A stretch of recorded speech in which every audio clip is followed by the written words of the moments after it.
into the end of the month. Let's take this conversation forward. I want to welcome in our guests for the show today. We have Mayuresh Joshi joining us of Angel Broking to talk about the fundamental side of things, and Brijesh Singh joining us to give us more of a technical view. Mayuresh, let me start with you. One of the first, big news points that we got this week was more clarity from the government on the merger of PSBs going ahead.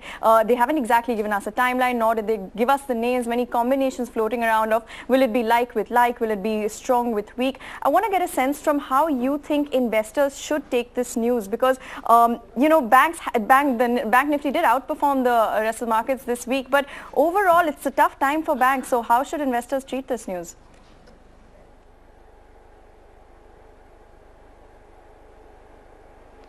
So largely, I think you've said it all. When you're talking about PSU bank mergers, you're probably looking at the financial consideration, as the Exchequer put it yesterday or day before. But largely, again, I think the asset quality pressures which have been plaguing a whole host of PSU banks would still continue. And what dynamics the merger will change, I'm not really sure at this point of time.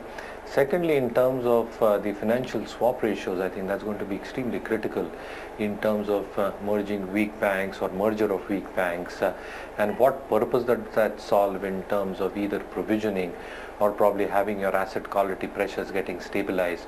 Really not sure at this point of time. So our bias has been private. I think our bias will remain private sector banks.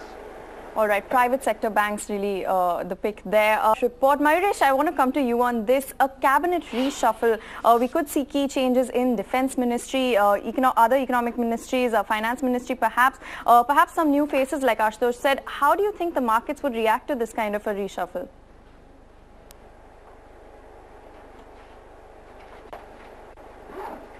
No, I think people coming in and critical people coming in to fill these vacancies is critical in terms of how the strategic positioning will take place for the individual ministries.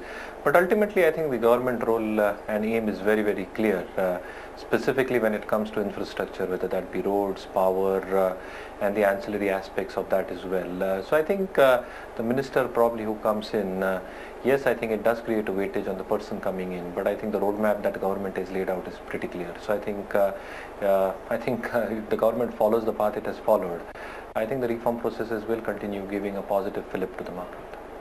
All right, fair enough. Brijesh, I want to talk to you about Infosys. That really was the story of the week, this truncated week that we had. It was 1,000, and like you said, we clearly have been seeing a lot of volume activity in Infosys.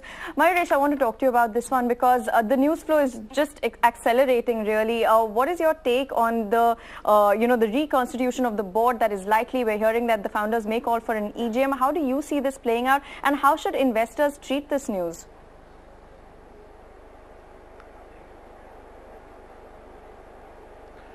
No, again, I think 2-3 aspects. One, I think the kind of void that has got created, it needs probably to get filled in as soon as possible. And the tussle that you're probably seeing between the erstwhile promoters and the board at this point of time, I think there has to be a fair amount of negotiation across the table, and something should be communicated as soon as possible. That's one.